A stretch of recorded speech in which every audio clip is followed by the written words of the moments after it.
GTV में मुजाहिद बलवी आपको खुशामदीद कहता है। और आज हमारे प्रोग्राम का बेशतर वक्त पानी के मसले पर होगा, जिसमें ऐसा लगता है कि सिंध और पंजाब के दरमियान, यानी दो सूबों के दरमियान नहीं, दो मुल्कों के दरमियान कोई महादाराई बल्कि जंग हो रही है। यानी हमने पंजाब के सूबाई वज़ीर आबपाशी मोहसिन लगारी भी हमारे साथ होंगे और सिंध के सूबाई वज़ीर ज़राअत और आबपाशी सुहेल अनवर सियाल भी होंगे, जिनसे गुफ्तगू करेंगे कि आखिर ये ऐसा कौन सा मसला आ गया कि सिंध और पंजाब की हुकूमतों ने, ख़ास तौर पर उनके मीडिया मैनेजर्स ने एक दूसरे के ख़िलाफ़ तलवारें सौंपनी हैं। लेकिन उससे ज़्यादा एक अहम ख़बर, और ये इसलिए कि इस वक्त पाकिस्तान का सबसे बड़ा मसला, आवाम का सबसे बड़ा मसला, सॉरी टू से PDM या ये सब कुछ नहीं, वो है कोरोना। जिस घर में ये कोरोना आता है, किसी एक के लगता है, उन पर क्या गुजरती है। जो लोग इससे करीब से गुजरे हैं वो जानते हैं कि वो लोग फिर अगर ऑक्सीजन की उन्हें ज़रूरत होती है, फिर वो लोग चले जाते हैं, किन किन मराइल से गुजरते हैं। तो आज अभी हमारे वफाकी वज़ीर असद उमर, जो नेशनल कमांड ऑपरेशन के सरबराह हैं, उन्होंने ये ऐलान किया कि अल्हम्दुलिल्लाह पाकिस्तान अब वैक्सीन तैयार करेगा। आपको इल्म है कि तमाम तर कोशिशों के बावजूद, चूँकि ज़्यादा चाइना से या दीगर ज़राए से वैक्सीन आ रही थी, कुल अब तक तकरीबन 75 लाख लोगों के वैक्सीन लग सकी थी। यकीनन रिकॉर्ड 2,40,000 2,37,000 कल वैक्सीन लगी। लेकिन ये जो पाकिस्तान में वैक्सीन तैयार होगी, यानी ये जब लोकल हम कहते हैं तो असल ये ना समझें कि कोई यहाँ हमारे मुकामी जगहों से, बल्कि चाइना से ये जो ड्रम्स और टैंकों की सूरत में यहाँ लाई जाएगी और फिर लाकर उसको जो है मुंतकिल किया जाएगा। और फिर ये दावा किया जा रहा है कि जनाब इस तरह कम से कम 15 से 20 लाख रोज़ाना वैक्सीन लगेंगी और शायद एक माह में टारगेट जो है वो हम कोई 5 से 7 करोड़ तक पहुंच जाएं। लेकिन एक ख़तरनाक बात यह है कि पहली लहर, दूसरी लहर, तीसरी लहर ने करा, लेकिन अब इंडियन सुना है कि केसेस आ रहे हैं वायरल के। और उसका सबब यह है कि बदकिस्मती से जो हमारी खलीजी रियासतों से, दोस्त मुल्कों से जो फ़्लाइटें आ रही थी, खुद मुझे भी तजर्बा हुआ, ख़ासतौर आपने पेशावर से जो आई उसमें 140 केस पॉजिटिव आए और वो अब कराची तक भी पहुंच चुकी है। मेरे साथ डॉक्टर कैसर सज्जाद PMA के सेक्रेटरी हैं। डॉक्टर साहब, सॉरी टू से आपको मैंने फौरी तौर पर, यकीनन आप अपने क्लिनिक में होंगे, कि अब खबर आ रही है कि जो इंडियन केसेस आ रहे हैं और इंडिया में अभी जब मुझे जाने का इत्तफाक हुआ तो मैंने देखा कि खलीजी रियासतों में बेशतर मुसाफिर जो किसी और जगह से आ रहे थे, कराची एयरपोर्ट पर उतरे और हमारे साथ बैठे थे। पाकिस्तान के कोई 130 और वहाँ के कोई तकरीबन 350।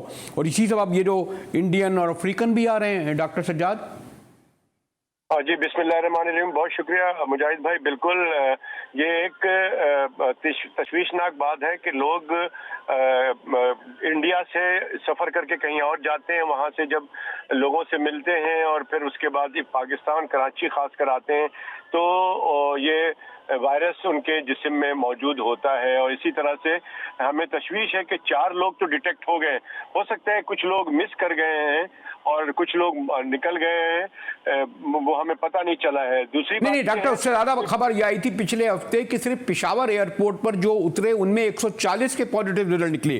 तो यकीनन जब वो वहाँ से दुबई से या दीगर जगह से आए होंगे तो वो जहाज़ में बैठे होंगे ना, जहाँ उन्हें इंडियन या दीगर ममालिक के लोगों से लगा, जब वो जो यहाँ पॉजिटिव निकले जहाज़ के अंदर। जी बिल्कुल ऐसे ही है, आप सही करें। लेकिन एक चीज़ जो तशवीशनाक है वो ये है कि कराची में नंबर ऑफ केसेस जो हैं वो अभी कम नहीं हो रहे हैं। वो प्रॉब्लम हमें ज़रा सीरियसली लेना होगा कि ये बीमारी एक से दूसरे में ना फैले। और अगर ये फैलता है, खासकर इंडियन वेरिएंट जिसको कि डेल्टा वेरिएंट WHO ने कहा है, अब ये डेल्टा वेरिएंट अगर ये फैलना शुरू हो जाता है तो फिर तो आप समझ लें कि बहुत ज़्यादा मुश्किलात का सामना करना। डॉक्टर साहब अगर 1 मिनट आप रुकें, हमारे पास हमारे सीनियर रिपोर्टर एहसन चांडियो हैं, इनके पास ताज़ा तरीन खबर ये है।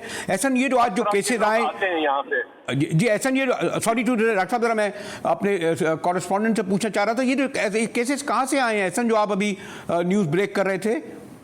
जी मुजाहिद साहब, ये इंडियन वेरिएंट पाकिस्तान में भी फैलना शुरू हो चुका है, लेकिन ये इंडियन वेरिएंट का जो पहला केस कराची में रिपोर्ट हुआ, ये शख्स, इसकी हिस्ट्री जो है कहीं भी ये इससे कबल जो है वो कहीं भी किसी भी बैरून मुल्क सफर नहीं किया है। ये लोकल ट्रांसमिशन का पहला केस आया है। और अगर हम बात करें, इससे कबल इंडियन वेरिएंट इराक और मस्कत से आने वाले मुसाफिरों में पाया गया था।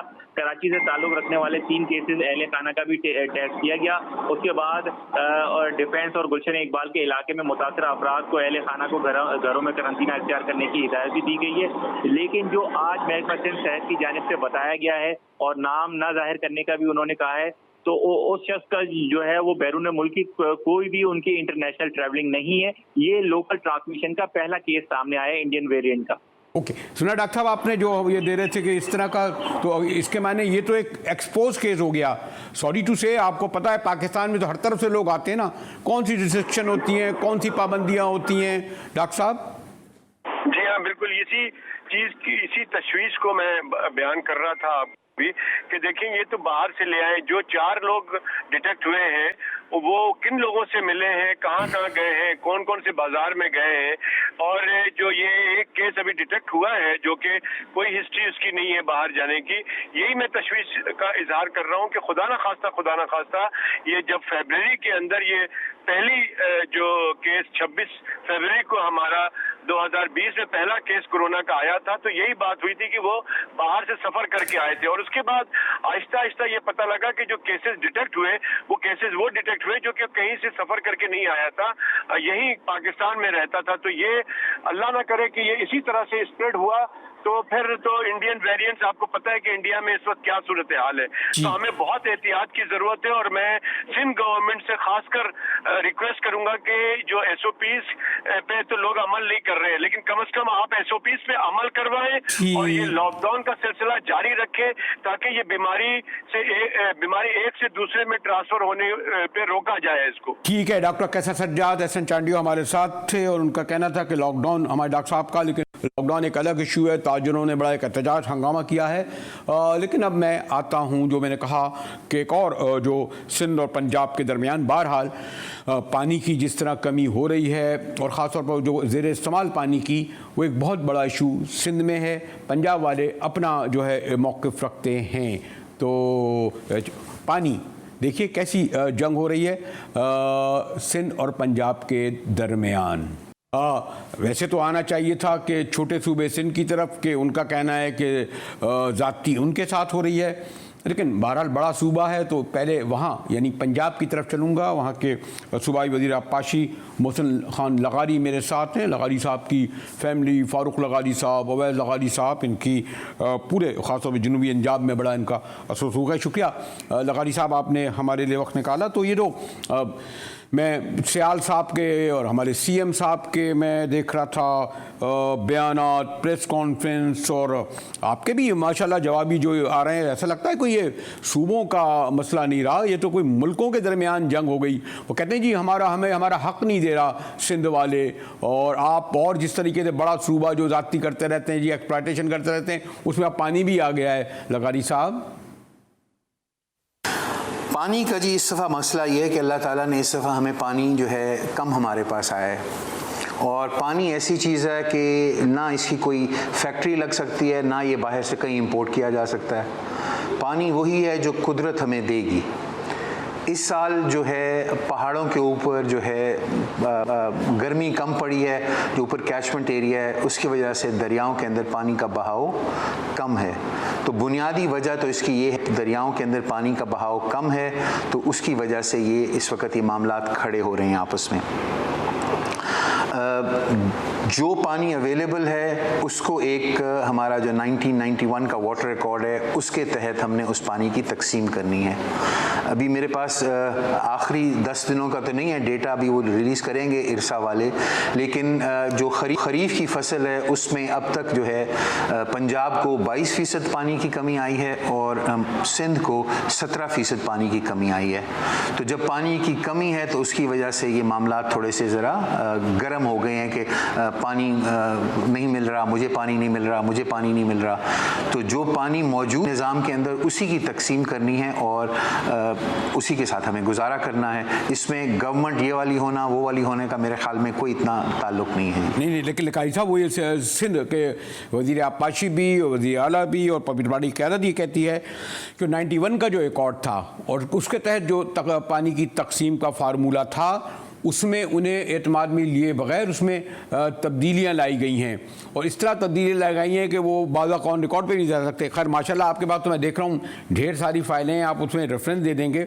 मेरा ये बहरहाल सब्जेक्ट तो नहीं, लेकिन ये तवातुर से इल्ज़ाम लगा रहे हैं हमारे मैंने जैसे कहा कि वज़ीर आबपाशी सिंध के भी और CM भी और यहाँ की क़यादत भी। फिर से मेरा वही सवाल होगा कि कौन से उसकी शिक की खिलाफ वर्जी हो रही है।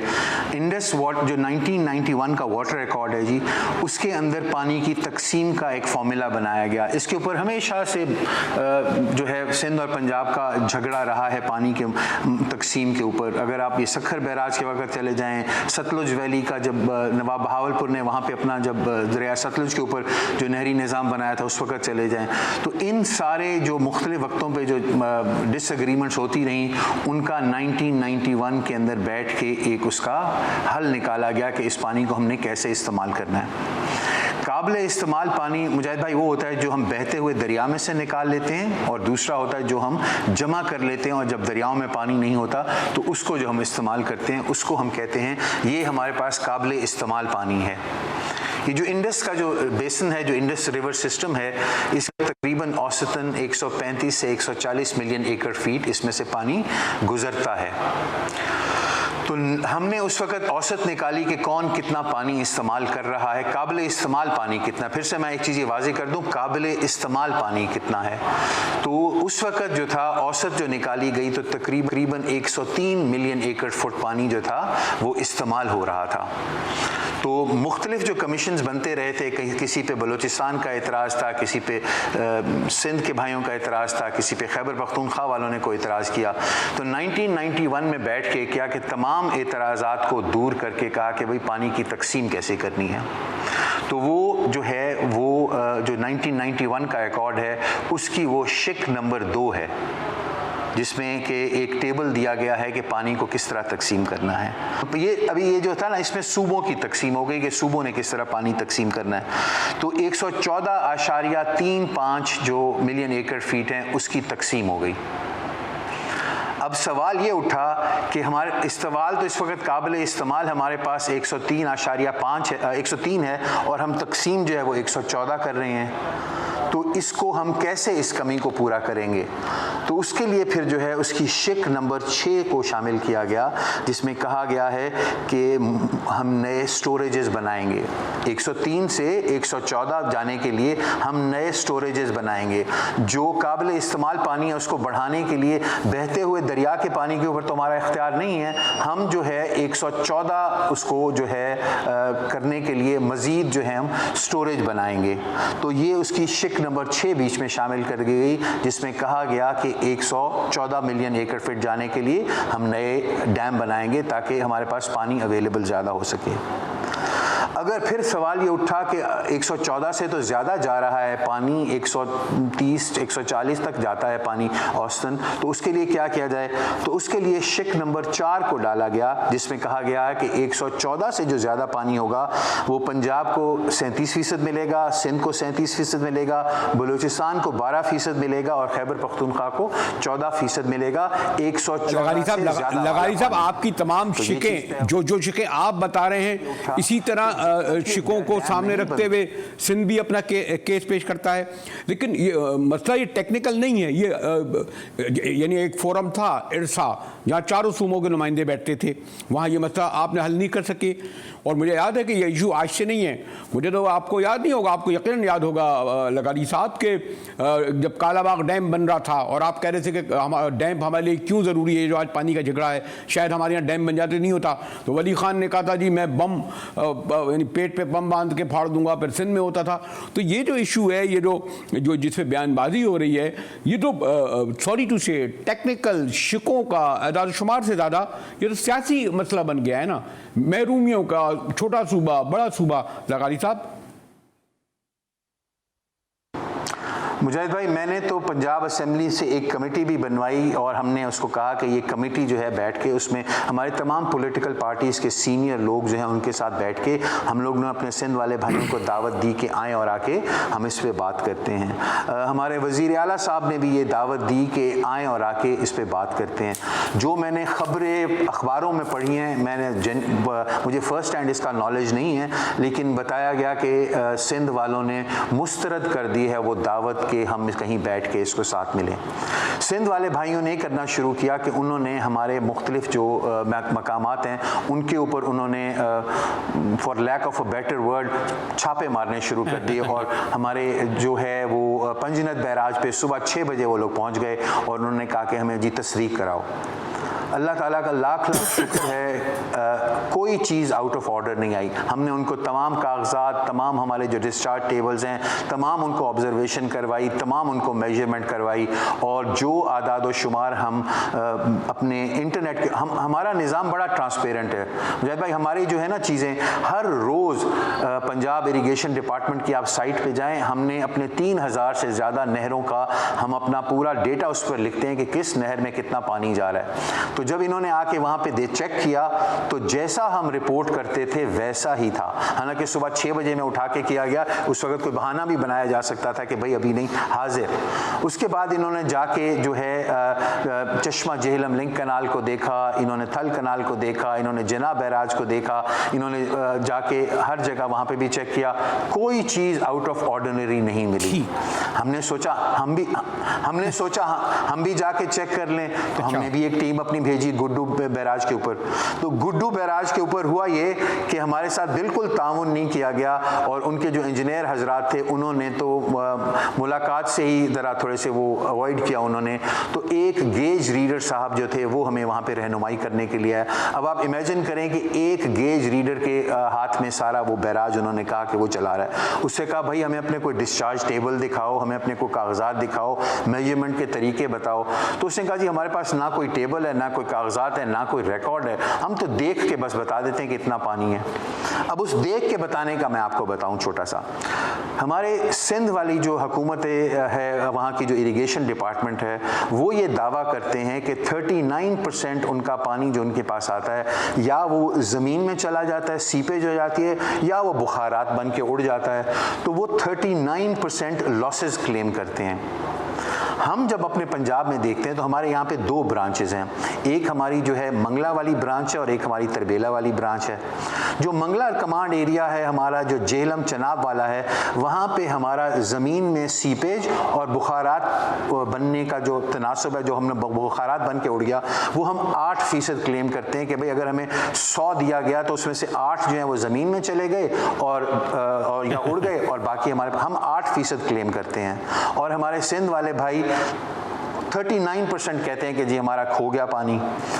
ठीक है, तो हमारा आपने सुना पंजाब का सबसे बड़े सूबे का केस, हमारे मोहसिन लगारी साहब। बहरहाल मैंने कहा ना, फाइलें भी देख रहा था, बड़ी तैयारी से आए थे और उन्होंने ये उनका कहना था कि असल तो पानी जो है सिंध वाले ज़ाय कर रहे हैं, जिन्हें 28% मिल रहा है, 28% ज़ाय कर रहे हैं, जबकि हम 8% ज़ाय कर देते हैं। तो ये उनकी जिम्मेदारी है। फिर छापों का भी जिक्र हुआ, तो ब्रेक के बाद आऊँगा तो सिंध का मुकदमा सुनूंगा उनके वज़ीर आबपाशी और ज़राअत मोहतरम सोहेल अनवर सियाल से। हमारे साथ रहिएगा, मिलते हैं एक वक्फे के बाद।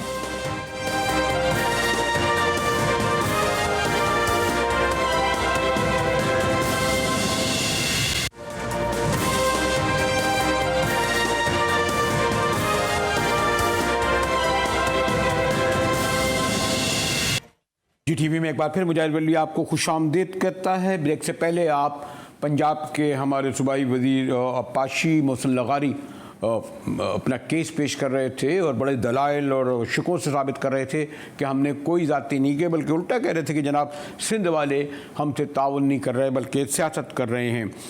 जो हमारे साथ सोहेल अनवर सियाल साहब हैं, सूबाई वज़ीर सेहत आबपाशी वज़रात। सोहेल साहब शुक्रिया। अभी मेरी बात हो रही थी मोहसिन लगारी साहब से, वो तो फिर लोडेड थे, बाकायदा फाइलें शिक ये कह रहे थे, लेकिन वही जो मैंने उनसे पहले सवाल किया था वही आपसे करूँगा कि ये मसला हल क्यों नहीं पा रहा, इसको क्यों सियासी ही आप बना दिया आपने कि जी बड़ी सिंध के साथ जाती हो रही है।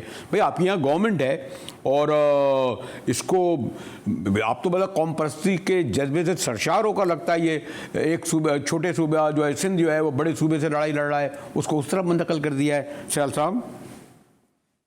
बिस्मिल्लाहिर्रहमानिर्रहीम। बरेलवी साहब, बिल्कुल आपकी बात सही है कि जब हकूक़ की बात होती है और जहाँ पे किसी की हक तलफ़ी की बात होती है तो वहाँ शिद्दत इख्तियार की हो जाती है।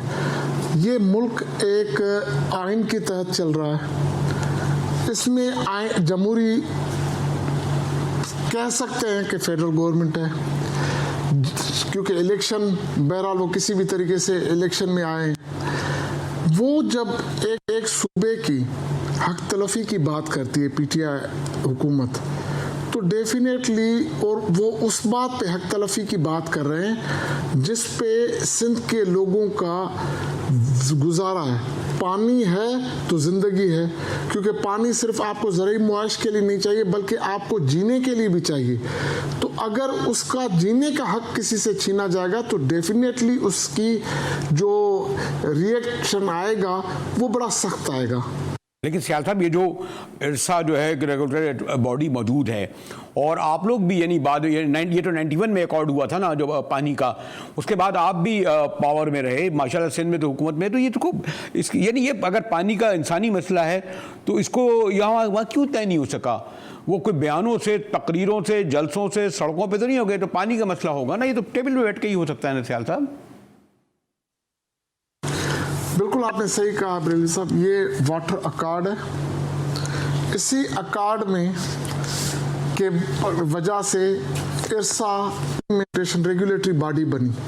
उसके बिल्कुल फर्स्ट पेज पे लिखा हुआ है कि वो अपने से नहीं, ये अगर आपके कैमरा जूम कर सके तो अपनी तरफ से नहीं, वो सिर्फ रेगुलेटरी बॉडी है, वो इम्प्लीमेंट करवाएगी इस वाटर अकॉर्ड को। हमारा केस बड़ा सिंपल है। हमारा केस ये है कि भाई इसके ऊपर चारों सूबों के वज़रा आला का सिग्नेचर है, इस पे आप सिंपली इम्प्लीमेंट करवाएं। जो लिंक कैनाल्स जो हैं वो ना खोलें जो अकॉर्ड का हिस्सा नहीं है। हमारी सिंपल ये रिक्वेस्ट है, मैं आपकी तोसत से फिर कह रहा हूँ कि सिंध की आवाम चाहती है, including me, including Bilawal Bhutto Zardari साहब, कि ना हमें पंजाब के हिस्से का पानी चाहिए, ना हमें केपीके के हिस्से का पानी चाहिए, ना हमें बलूचिस्तान के हिस्से का पानी चाहिए। हमें हमारे सिंध के हक का पानी दो। सिंपल है, इरसा से हमारी डिमांड, और डिमांड भी वो जो किताब में, आइन में लिखी हुई है, वाटर अकॉर्ड में लिखा हुआ है। किताब तो उनके पास भी है, जो जिस तरह आप दलाल दे रहे थे, जिस तरह आप शिकों का हवाला देते उनके पास भी है। लेकिन अभी वो ये कह रहे थे कि जनाब जो आपकी जब टीमें आई तो हमने तो उनको सब कुछ दिखा दिया, यानी वो छापे का लफ्ज़ उन्होंने इस्तेमाल करा कि जब जैसे कोई पुलिस छापा तो नहीं होगा, वो कहते जब हमने, अल्लाह का शुक्र है, जब आप लोग आए तो हमने जो कुछ देखा, जो बताया था कि ये इस वक्त पानी इस तरह आपको दिया जा रहा है, इस तरह तकसीम हो रहा है, हम उसमें बिल्कुल मुतमईन है कि हमने बिल्कुल दुरुस्त शुमार दिए। लेकिन जब वो आए जवाबी तौर पर तो आपके कहते हैं जी वहाँ एक मामूली से इंजीनियर ने भी हमसे बातचीत गवारा नहीं की। वो तो ये उल्टा इल्ज़ाम लगा रहे हैं कि आप लोग छापे का। सियाल साहब गलत बयानी कर रहे हैं छापों की, प्रॉपर गलत बयानी कर रहे हैं छापों के हवाले से। प्रॉपरली एक लेटर लिखा जाता है, इंस्पेक्शन होती रहती है। हमारा केस को वो डाइवर्ट करने की कोशिश कर रहे हैं। मैंने कभी नहीं कहा, सिंध हुकूमत ने कभी नहीं कहा कि बेराजिस से पंजाब जो है वो पानी चोरी कर रहा है। हमारा केस सिंपल इरसा से है कि वाटर अकॉर्ड के तहत वो पानी की मुनसफाना तकसीम नहीं कर रहा। अगर वो डिस्ट्रीब्यूशन ही गलत है तो बेराजिस पे आके हमारे पास आना, उनके पास जाना, वो कोई माना नहीं रखता। हमारी सिंपल डिमांड है कि इसके ऊपर इम्प्लीमेंट किया जाए। लेकिन अगर सॉरी टू से, अगर मैं सियाल साहब ये कहूँ कि अगर, और पास में हुआ भी है, आज पीटीआई की हुकूमत है जहाँ और फ्रंट पे आप उनसे लड़ रहे हैं, वहाँ ये पानी का इशू भी आपने रख लिया है। अगर वफाक में और पंजाब में नून लीग की या पीपल्स पार्टी की हुकूमत होती तो फिर इसी तरीके से आप उनसे आपकी लड़ाई या झगड़ा होता है सयाल साहब? ये तो पॉलिटिकल लग रहा है। मैं दो सिंपल सी चीज़ें आपको बता दूं। 2019 दिसंबर में इन्हीं के अटॉर्नी जनरल ने एक रिपोर्ट जमा कराई। अब वो रिपोर्ट ये थी कि वाटर अकॉर्ड पे इम्प्लीमेंट करवाएं, इनको पसंद नहीं आई। भाई उस पे आप इम्प्लीमेंट करवाएं। अगेन पंजाब इरिगेशन की हटदर्मी आपको दिखाऊं कि एक झूठी कैनाल वायर इशू करते हैं कि नेशनल असेंबली में एक मीटिंग हुई है, उसमें एक्सेप्ट किया गया है पंजाब की रिक्वेस्ट को कि आप टीपी लिंक कैनाल खोलें, और चेयरमैन जो नवाब यूसुफ टालपुर हैं उन्होंने एक्सेप्ट किया है। ये लेटर है पंजाब इरिगेशन डिपार्टमेंट का। 24 तारीख को ये लेटर इशू किया जिसके बेसिस पे टीपी लिंक कैनाल खोला गया। 27 तारीख को ये नवाब यूसुफ टालपुर ने लेटर लिखा है कि भाई ये डिसीजन कोई ऐसा हुआ ही नहीं है, आपने कैसे उस लिंक कैनाल को खोल दिया है जिसपे सिंध को, ना सिर्फ सिंध को, केपी और बलूचिस्तान को भी उस पर एतराज था। यानी 3 सूबों के एतराज के बावजूद पंजाब ने वो खोल दिया है टीपी लिंक कैनाल। तो आपने पंजाब का भी केस सुना, सिंध का भी किया जनाब। हम तो ये चाह रहे थे और मुझे खुशी है कि हमने दोनों सूबों के जो वज़ीर पाशी जो डील कर रहे थे उन दोनों का मौक़िफ़ सुना, और यकीनन ये इशू ऐसा है कि टेबल पर बैठकर हल हो सकता है। कोई इसके लिए कोई फ़ौजें तो नहीं भेजी जाएंगी, पुलिस तो नहीं आएगी, झगड़ा तो नहीं होगा, और लेकिन यकीनन दोनों रुख हमें पता चले। एक और अहम डेवलपमेंट, मेरा मैदान तो नहीं लेकिन क्रिकेट तो हमारे ब्लड में है, इस पर ज़रूर गुफ्तगू करेंगे। गालिबन कभी किसी मैंने तो नहीं सुना पास में इतने बड़े पैमाने पर पीएसएल में बद इंतज़ामी के रिकॉर्ड कायम हों। गुफ्तगू करेंगे एक ब्रेक के बाद, हमारे साथ रहिएगा।